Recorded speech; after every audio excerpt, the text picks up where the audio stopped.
To learn with Shipra. So आज की जो ये जॉब वैकेंसी है वो है MRPL की तरफ से, which is Mangalore refinery and petrochemicals limited, which is a subsidiary of ONGC। तो यहाँ पे जो रिक्रूटमेंट है वो है असिस्टेंट इंजीनियर्स के लिए E2 के ग्रेड में। तो इस पोस्ट से रिलेटेड सारी डिटेल्स हम इस वीडियो के अंदर में देखेंगे एंड एलिजिबिलिटी क्या है, क्या लास्ट डेट अप्लाई करने है, क्या रेम्यूनरेशन है, एवरीथिंग वी सी। तो लेट्स गेट स्टार्टेड। सो यहाँ पे जो सिलेक्शन होगा वो होगा गेट 2023 का। तो जिन लोगों के पास भी गेट 2023 का वैलिड स्कोर कार्ड है वो एलिजिबल हैं इसको करने के लिए। इसके अलावा यहाँ पे जो डिटेल्स ऑफ वैकेंसीज दी हुई है वो है, पहली आपकी है केमिकल डिसिप्लिन के लिए, जहाँ पे जो नंबर ऑफ पोस्ट है वो 15 है। यहाँ पे मिनिमम एसेंशियल क्वालिफिकेशन जो आपकी है वो है कि आपको या तो केमिकल इंजीनियर होना है या केमिकल टेक्नोलॉजी में, या फिर पेट्रोकेमिकल इंजीनियरिंग करी होनी चाहिए आपने, या फिर पेट्रोकेमिकल टेक्नोलॉजी। फिर गेट के जो कंपलसरी पेपर्स दिए गए हैं वो दिए गए हैं केमिकल इंजीनियरिंग। फिर आते हैं मैकेनिकल में, तो यहाँ पे 8 वैकेंसीज है। मैकेनिकल इंजीनियरिंग का जो ME वाला पेपर है वो आपको कंपल्सरली देना है एंड जो मिनिमम एसेंशियल क्वालिफिकेशन है वो है मैकेनिकल इंजीनियरिंग। इलेक्ट्रिकल में जो है 3 वैकेंसीज है, कंप्यूटर साइंस में 1 वैकेंसी है, और यहाँ पे आप एलिजिबिलिटी देख सकते हैं। मिनिमम एसेंशियल क्वालिफिकेशन जो है electrical engineering, electrical electronics engineering. Computer science में CS है, CES, CT है, इंफॉर्मेशन साइंस है, इंफॉर्मेशन इंजीनियरिंग है, काफ़ी सारी हैं। अगर आप इनमें से कोई भी डिग्री करे हुए हैं, BE हो जाए, BTech हो जाए या BSc इंजीनियरिंग हो जाए, which should be your 4 years degree, तो आप एलिजिबल हैं इन डिफरेंट कैटेगरीज के अंदर में अप्लाई करने के लिए। रिजर्वेशंस हम देख लेते हैं। So if you can see here, chemical में सिर्फ अनरिजर्व्ड में 8 जो पोस्ट है वो ब्लॉक हैं। तो mechanical, electrical and computer science में जो है reservation as such unreserved category के लिए कुछ भी नहीं दी गई है। फिर हम आ जाते हैं, अपर एज लिमिट जो आपकी होनी चाहिए वो होनी चाहिए 27 ईयर्स एंड जो यहाँ पर बताया गया है इकोनॉमिकली वीकर सेक्शन कैटेगरी और अनरिजर्व दोनों के लिए 27 ईयर्स होनी चाहिए। और कट ऑफ डेट जो है वो जो आपकी जो एज डिसाइड होगी that will be 10th of February 2024, which is also the last date to apply for this particular post. आप रिलैक्सेशन दिया गया है, OBC को जो है 3 ईयर्स का है, SC ST को 5 ईयर्स का रिलैक्सेशन दिया, एज इन 27+3 27+5, ठीक है। फिर हम आ जाते हैं एजुकेशनल क्वालिफिकेशन। ऑलरेडी वहाँ पे बताया गया था स्टार्टिंग वाले टेबल में कि आपके पास में क्या होना चाहिए, वैलिड गेट मार्क्स होने चाहिए, जो कि कौन से गेट के लिए होना चाहिए, गेट 2023। अगर उसके पहले का वैलिड स्कोर कार्ड है आप अप्लाई नहीं कर सकते, ओनली गेट 2023 वाले ही अप्लाई कर सकते हैं। देन कमिंग टू आपका जो टेबल 1 में जो मैंने सारा कुछ बताया है एसेंशियल क्वालिफिकेशंस, वो आपके पास में होने चाहिए। अब आ जाते हैं candidates applying against unreserved post for EWS and OBC category should have a minimum of 60% marks in the essential qualification specified in table 1।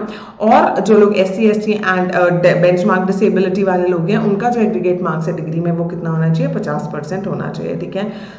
उसके बाद आ जाते हैं हम आपका जो CGPA, अगर किसी के ग्रेड्स दी जाती है आपकी यूनिवर्सिटी में, तो आपका जो फॉर्मूला होगा उसको परसेंटेज में कैलकुलेट करने के लिए उसी हिसाब के आपके परसेंटेज जो है वो कन्वर्ट किए जाएंगे और उस हिसाब से आपकी एलिजिबिलिटी है वो चेक की जाएगी, ठीक है।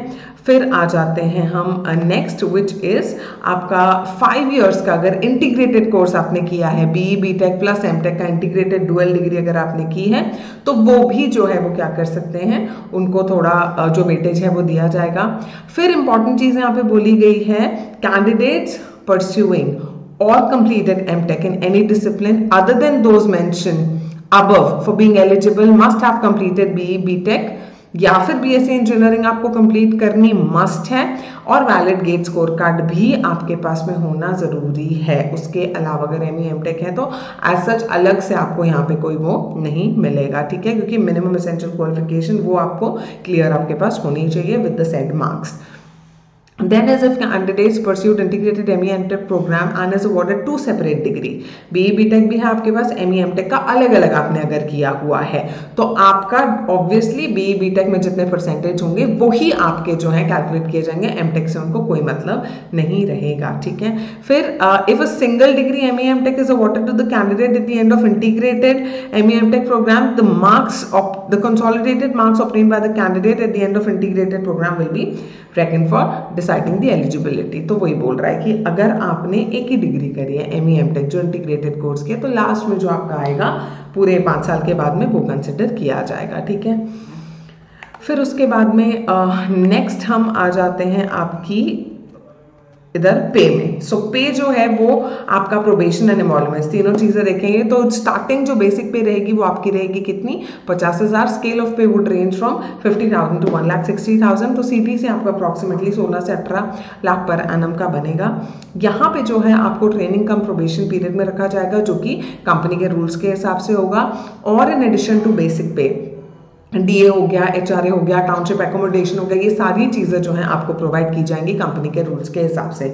अब आ जाते हैं और एक इंपॉर्टेंट चीज में, विच इज सर्विस बॉन्ड। तो जितने भी लोग अगर सिलेक्ट होते हैं असिस्टेंट इंजीनियर या असिस्टेंट एग्जीक्यूटिव की पोस्ट के लिए, तो आपको एक बॉन्ड जो है वो साइन करना रहेगा, which will be for minimum period of 3 years from the date of joining. उसके बाद आ जाते हैं, और ट्रेनिंग पीरियड जो है या प्रोबेशन पीरियड है वो इंक्लूडेड रहेगा इन 3 सालों में, ठीक है। जनरल कैटेगरी का जो बॉन्ड रहेगा वो 3 लाख रुपए का रहेगा। ईडब्ल्यूएस, ओबीसी, एससी एसटी और पीडब्ल्यूबीडी का जो रहेगा वो रहेगा 50,000 रुपए का बॉन्ड रहेगा, ठीक है। अब आ जाता है सिलेक्शन प्रोसीजर में। तो आपका जो शॉर्ट लिस्टिंग होगी वो वैलिड गेट स्कोर कार्ड के बेसिस पे होगी, विच विल बी 2023।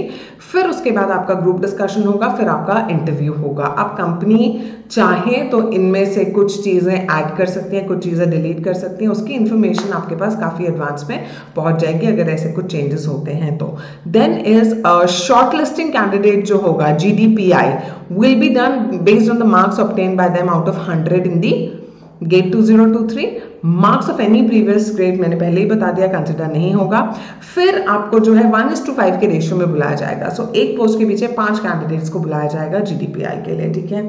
और फाइनल मेरिट लिस्ट जो होगी वो MRPL के रूल्स के हिसाब से निकलेगी। एप्लीकेशन फीस जो आपको देनी रहेगी वो 100 रुपए, GST मिला के 118 रुपए जो है वो आपको पे करना रहेगा ओबीसी और जनरल कैटेगरी को। बाकी SC ST PWX सर्विसमैन इन लोगों के लिए कोई भी एप्लीकेशन फी नहीं लगेगी।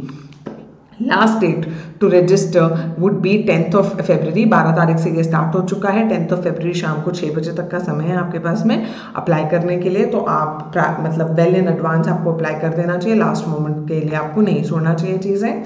अब इसके अलावा भी काफ़ी सारे और डिटेल में चीज़ें उनके ऑफिशियल एडवर्टीजमेंट में जो है वो दी गई हैं, जिसका लिंक मैं आपको डिस्क्रिप्शन बॉक्स में शेयर करूंगी, तो वो आप जाके कर सकते हैं।